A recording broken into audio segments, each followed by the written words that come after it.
Welcome to Cross Search. I'm Jodie Papike. Today I want to chat a little bit about transition capital and how it relates to an advisor's decision on where they're going to move.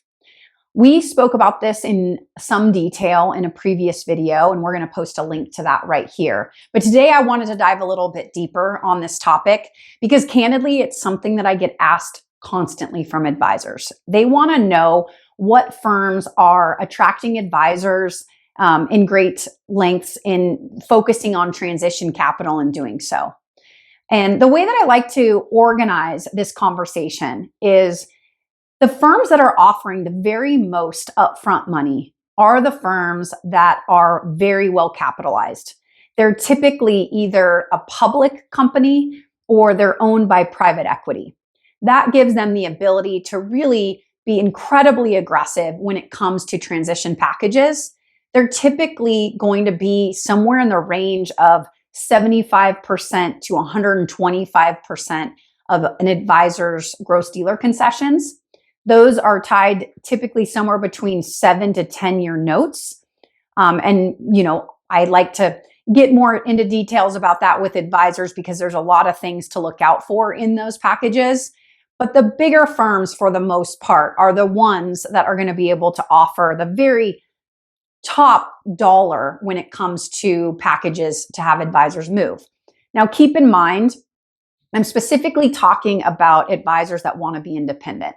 So this is not the type of firm where you're selling a part of your business or where you would be an employee at a firm. These are specifically firms where you own your business and you are an independent contractor.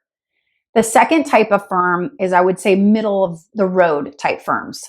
These are firms that are going to offer anywhere from 25 to 70% of an advisor's trailing 12 to move. You can find firms in that category that are typically privately held.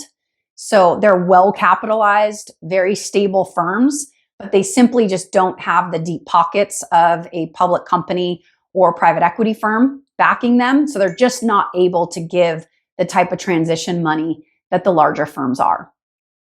Then the third category of firm is any of the RIAs or the custodians where someone wants to be as fiercely independent as possible. Maybe they want a firm that is multi-custodian, where they can have institutional clearing relationships like a Schwab or an IWS under the Fidelity umbrella.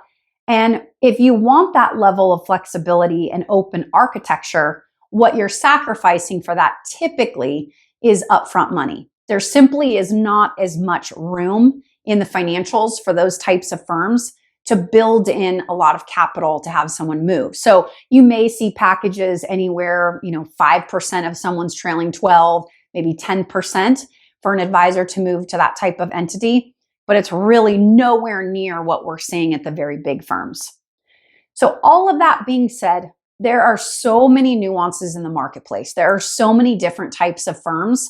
I think it's critically important for an advisor to start with what's most important to them. Where's their current business today, and where do they want to take it 5 years, 10 years, 15 years into the future?